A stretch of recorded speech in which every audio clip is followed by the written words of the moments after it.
Dentist appointment next week, and that is how long it takes for Linoprint fabric ink to cure. So I think I'm going to take this white t-shirt and print a tooth on the front of it. Custom t-shirt for the dentist. This is a 4" by 6" piece of rubber that I'm going to carve this tooth onto, and then I'm going to print that 3 separate times. So I drew this tooth in Procreate on the iPad, on my iPad, and then I'm just transferring it. I'm using this carbon paper to transfer, which doesn't transfer very well on this soft rubber. Transfers really well on the harder linoleum, which is what I usually use, but it does fine. It gets the like general shape, and then I just use a Sharpie to draw in the outline thicker. There are better ways to transfer this on this soft rubber, but this is what I have on hand because I usually use the harder linoleum, and it works fine anyway. So then I'm carving it out. I am carving out everything except for the black lines I made. I want those to stay. So all of the blue I'm carving away and just leaving those black lines. This stuff is a dream to carve. It's really fun. And it took 20 minutes from, I started with the drawing, but like hit print. And then by the time I was finished with the stamp itself, it was 20 minutes.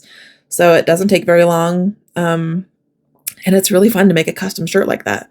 So I'm drawing it with Sharpie just to make sure the lines all look good. And I dug it. So here I am stamping it the next day. I did end up carving a flat shape, just like a solid shape for the back so I could do 2-tone prints. This color combination is really cursed, but those are the only ink pads I had to test it out.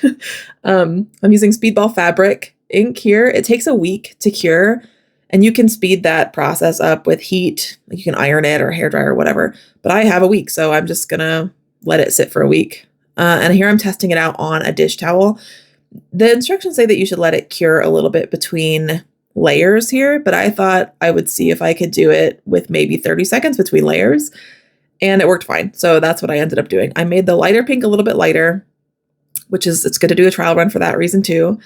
And then here's my t-shirt. I'm putting a piece of black scrapbook paper in between, and then you can see that piece of tape. That's where I want the design to start. I put the shirt on and then put that piece of tape on my chest to see where I wanted the design to start. And that was the only registration lines I used. I am just sort of freehanding it. I did that one sort of crooked just for fun. And then, yeah, so I'm printing 1 upside down, 2 right side up. And then here you can see my really scientific method for how I line up the, the second layer of ink.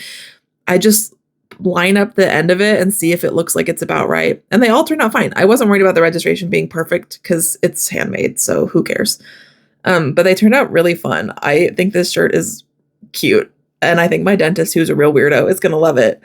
Yeah, so it's just going to sit for a week, and then I'll wash it, dry it, and it's finished.